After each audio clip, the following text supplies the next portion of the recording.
Hey yo yo yo, what is up guys? Welcome back to another Guild Wars 2 PvP guide without gameplay, because once again, as I said in my Mesmer Well video, if some of you have already seen that, PvP is not in the greatest state at the moment, and I probably won't be actually playing proper matches for a while, maybe 1 or 2 weeks, maybe until even PvP leagues come out. So the reasoning behind this is because of all the elite specializations. Not a lot of people know how to play their classes properly, and it's very risky to play PvP matches with inexperienced players, even on your team and the enemy team. So while this is going on, I'll still continue to upload my PvP guides. So this is for any new Revenants, or any Revenants in fact who have just created the class and want to get a quick build out for PvP that is really effective and really fun to play at the same time.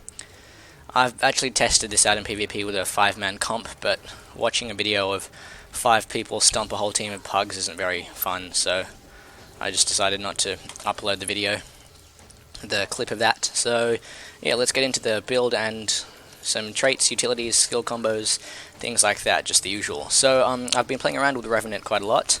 Its role is very similar to a thief, but it has a lot less disengage because it lacks the stealth. It has quite a lot of access to evades and blocks though, and higher range pressure than a thief as well. So in what it lacks, it makes up for in other areas. Also, the might stacking on Revenant is very reliable, easy, and strong, especially if you run strength runes. So let's get into it here. I like my dual bolt sword. It looks really cool on Revenant having 2 bolts. Some of the animations are really cool as well. But yeah, so double bolt, sword, air and fire sigils on your weapons. And then in the second weapon slot we run hammer, Mjolnir skin, once again another expensive skin because cool. And air intelligence. So the reason we run intelligence is you usually start off, or you usually switch to hammer to finish off foes below 50%, or range pressure a foe down, so having the intel sigil helps with this burst from your hammer number 2, or hammer number 5 or 3 for example, and the air as well for extra burst. Then strength rune for the power, and the might duration, so we actually have 45% might duration here, so we get might from every skill we use while we're in the assassin stance, we gain might from, and our sword number 3 skill also gives us a bit of might, so that's very strong, the boon duration with might there. And then Marauder amulet, of course, for the power, precision, vitality, and ferocity. Once people are more comfortable with Revenant and know how to play it properly, including myself, I've just started playing the class, but once I'm more experienced with it and know my positioning and role better, I can run Berserker amulet for the higher damage, but sacrificing the health. And then once again, actually I don't think Revenant would be too good with the Berserker because you have no access to stealth. You'd have to run Vampiroon, and still even then might be a bit risky. And so on this build, in relation to stances, we run Legendary Dwarf stance and Legendary Assassin stance. So you can select stances by pressing this little arrow here. There's 4 of them. Dwarf stance is for control effects and teams like support. Demon stance is for condition application and condition removal. Centaur stance is mainly for... oh, don't know why I have my guild open. Centaur stance is mainly for, healing and condition removal. And then the assassin stance is mainly for damage, gap closing, and big burst. So, into the traits here. We run Devastation, Invocation, and Retribution. So, Devastation is all about that damage, so got to get that damage and might up. Invocation is mainly about Fury, pretty much the whole trait line is based around Fury. And then Retribution is based around quite a few things, including dodging and might application as well. But in Devastation we have striking a foe gives you a chance to apply vulnerability, so this doesn't have to crit or anything, just a chance. Also our sword auto attack applies vulnerability, so that's why we actually get quite high stacks of vulnerability after a while. You usually have quite a few on an opponent. If you combine this with the quickness you get from one of your skills, you can actually build up quite heavy vuln stacks on a foe. So yeah, as you saw here, get up to about 15 stacks, and that's nice extra damage. And then it also synergizes well with another trait. Then gain increased ferocity while dual wielding weapons. So we have 2 swords, that's dual wielding, and we gain 150 extra ferocity. So our crit damage is actually pretty high, so that's why we actually hit a lot harder than something like a Mesmer or a Thief. And then we also get increased ferocity from another trait. So then deal increased damage to targets with vulnerability, so this actually synergizes well with your sword auto attacks and your mutilate defenses trait. Then we have Nefarious Momentum, so if you use any skills while in the Assassin stance, they all give you 2 stacks of might for 14 seconds, making very high might uptime with skills like Phase Traversal and Impossible Odds. But with the Impossible Odds trait, you've got to wait till it all runs out to 0 before you get the 2 stacks of might, so there's that to note. Oh, I didn't even get the might. Maybe you have to end the skill. Okay, maybe that's bugged. But then if you're running a single Revenant, it's better to run Assassin's Presence to get an extra 150 ferocity. But I've been running with another Revenant friend of mine, so I usually run Nefarious Momentum. Then you siphon life from foes who have vulnerability on them, so foes will pretty much always have vulnerability on them, and you'll deal 7% more damage and siphon life from them, so that's an extra bonus there. And then increase damage to foes below the health threshold. Quite a few of the classes have this trait now. But yeah, once again, it's great for sniping lower targets. I'll try and get this guy low, and then we can finish him off with maybe a Hammer 2 skill. So you switch to Hammer 2 with Intel, get a big crit off for about 4 or 5k. Then into the Invocation trait line, we have Gain Fury whenever you switch legends in combat. So that's like, switching a legend is switching one of these. So if you're in combat, you gain Fury when you switch. And then you also, using a healing skill, grants you some Fury. Then we also have deal increased damage to foes while you have Fury, so that's once again more damage based on Fury. So Revenant has a lot of damage boosters just from these 2 traits alone. If a foe has a vulnerability and you have Fury, you'll deal 14% more damage to them. If they're below 50%, that's 34% more damage. And then we have using heal yourself when you use a skill that has an energy cost. So that's like one of these. Energy costs are like the little head thing next to them. Looks like a guy with a hat on, but the rest of these traits are pretty useless here. Yeah, it's not too strong, but Gain Fury when you break out of a stun is actually also commonly run, so it's permanent Fury if you're stunned, but switching a legend breaks stun, so that's pretty much your only stun break. Riposting Shadows again is a stun break, and I don't think we have any on... Oh yeah, our elite skill is a stun break, but that's about it. And we also have access to a bit of stability, quite a bit actually. So yeah, invoking legend breaks stun. And then this is the main trait of the whole line. So roiling mist. So critical hit chance has increased effectiveness to you. So that just means that Fury does 40% more crit chance instead of 20. So you go up to 94% crit chance with Fury on. So yeah, we're on 94 here. So that's where most of our damage comes from, and our high ferocity as well.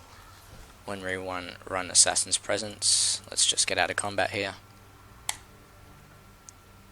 Okay, maybe we're stuck in... Oh, we haven't killed this guy here.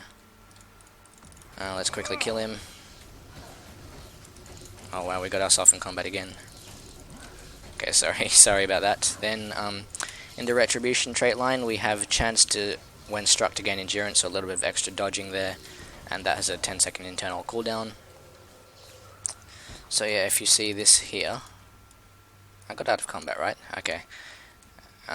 So with this trait, we have really high crit damage, really high crit chance, and pretty high power with some might stacking from our number 3 skill. Let's start in this stance. So this is a simple rotation that helps you burst down targets. You usually use it to open the fights with. You can maybe start with a taunt or a vengeful hammer. I usually like to start with the taunt, switch over, and then use sword 3, and we have 207% crit damage, and 94% crit chance, and 2400 power, and you saw there that hit for 10k, so that's a really strong skill opening burst as well. So then we have foes that strike you from more than 360 range away, deal less damage, so 360 range is about... How long is that? That's about this far away, so... Foes that strike you from a range, or even a medium range skill like a Necro, they do 10% less damage to you. Helps with your survivability. Gain stability when you dodge. So if you see... I don't really like this trait too much, because if you see a CC coming, you're gonna dodge anyway, so the CC doesn't hit you, so the stability from the dodge isn't really worth it, but it can be used well in some situations, like... You can dodge and then run into a line, like a Guardian Star 5 or something, or LE Wall, something like, yeah, so that's probably the only application I can see for it. And gain retaliation after you dodge as well, and this synergizes well with another trait. and take reduced damage below the health threshold 75%, which isn't even that low, so this trait combined with this trait, 20% less damage, which is quite nice. Combine that with your Dwarf stance hammers, that's again 20% less damage, so that's 40% less damage total. And then combine that with your ultimate skill in the Dwarf, and that's gained 50% damage reduction, so you take 90% less damage, which is actually really powerful if the foe is further away from you and you're below 75% health. Then gain might when struck under the effects of fury, so just a bit more might stacking, and you get your under the effects of retaliation, and you get the retaliation when you dodge, so that's pretty nice. You also get retaliation on your Dwarf stance heal skill for 2 seconds, so that's again a bit of might. The rest of these elite skills aren't too strong, but yeah, and I don't really like that trait at all, because it's a high internal cooldown, and it's only a small heal, And that's the traits and everything pretty much, so I've showed off the strong initial burst. When you're in hammer, you just want to spam your auto attacks and spam 2 whenever you can. The number 3 is a 1 1/4 second evade, so don't be afraid to use that even though it roots you.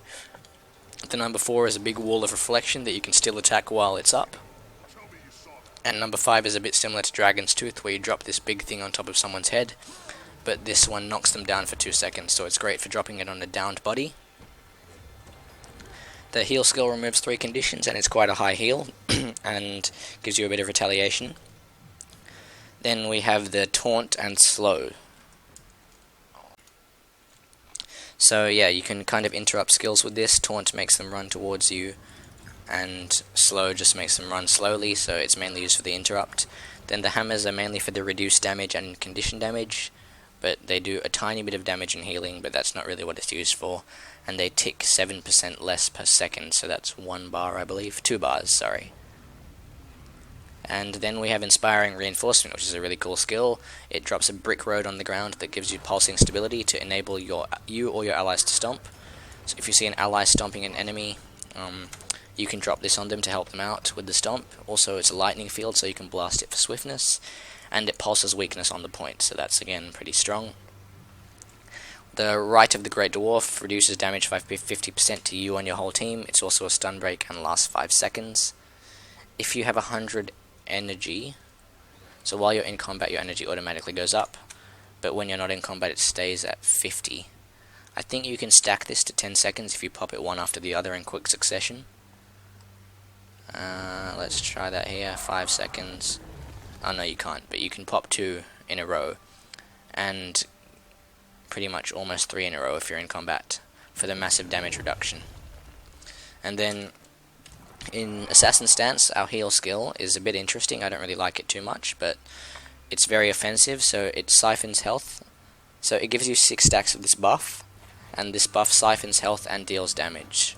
So it siphons 800 health for you per stack, so that's 4,800 health, and it deals 900 damage on top of that, so that's 9 times 6 is 54, so that's 5,400 damage as well, and the initial heal is 1,600, so you get about a 5.5k heal plus 5.4k damage, and it's an interval of half a second, so you can't just spam your attacks.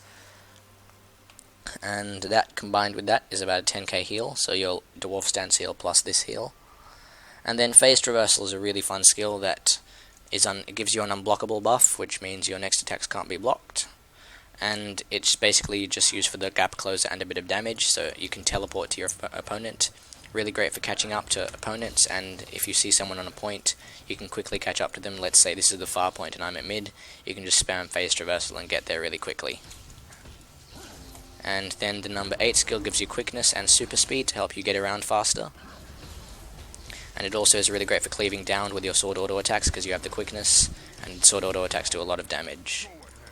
Then the number 9 skill removes 3 movement impending conditions, gives you 50% endurance back so you can get an extra dodge, and it breaks stun, so that's your main type of disengage that you really need on this stance because it's too offensive. Then the elite skill on this one stuns your foes for 3 seconds and deals a bit of damage, so once again if you're at 100 energy you can pop 2 of these off for a massive duration stun, and it's really good to interrupt foes on point and in team fights if you get in unseen. So yeah, that's pretty much things. Sword 2 chills your opponent, and it's a whirl finisher.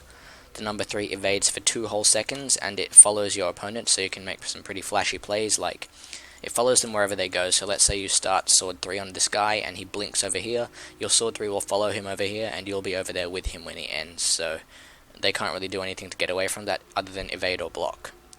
Then you also have a block on sword for some more defensive plays, a 2-second block, and if you're struck during this duration, you can activate the second skill, Shackling Wave, which immobilizes and deals a bit of damage.